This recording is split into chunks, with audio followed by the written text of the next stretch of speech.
Madame le maire, chers collègues, vous avez sous les yeux le texte du vœu qui est le nôtre d'une médiation municipale dans le projet de démolition d'un bâtiment historique de notre ville, édifié à partir de 1886. Nous sommes conscients du caractère d'ordre public attaché aux règles d'urbanisme et de l'impossibilité pour une commune de refuser un permis lorsqu'il est conforme aux règles de droit. Nous savons aussi que bien malheureusement, le permis de démolir accordé par notre commune n'a pas été attaqué en temps utile, faute d'avoir été connu des défenseurs du patrimoine. Peut-être d'ailleurs conviendrait-il que la commune veille à alerter préventivement les défenseurs de notre cadre historique lorsqu'elle se voit contrainte d'en autoriser l'éradication.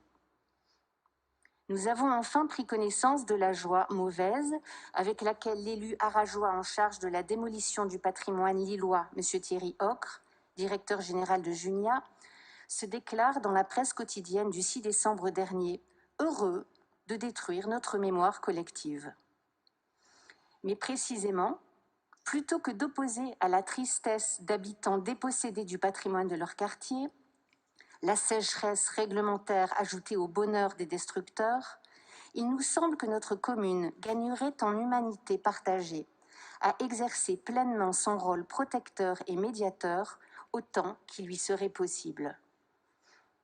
Nous reconnaissons l'importance pour notre territoire du projet global d'extension du campus universitaire en vue de le faire passer de 12 bâtiments à 4 îlots, mais il nous semble probable que l'amendement d'un seul projet sur un seul bâtiment soit dépourvu de conséquences réellement dommageables pour cet ensemble estimé 120 millions d'euros.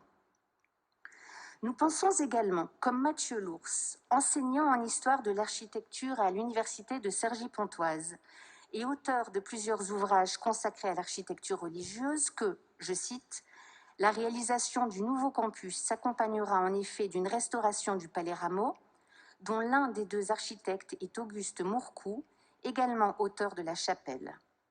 L'édifice a été classé en 2002. Comment admettre que, s'agissant de deux édifices voisins réalisés par le même architecte, on en classe et réhabilite l'un et qu'on refuse le classement et voue à la pelleteuse le second, d'autant que la chapelle est dans un bon état de conservation. » Fin de citation.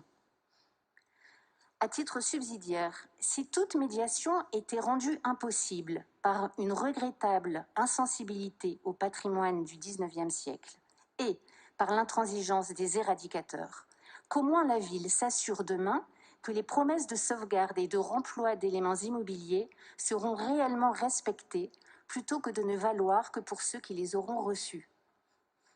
Le vœu que nous présentons nous paraît d'autant plus important qu'il est de nature, si j'ose dire en la matière, à générer une union sacrée des élus de tous bords et convictions. Je vous remercie.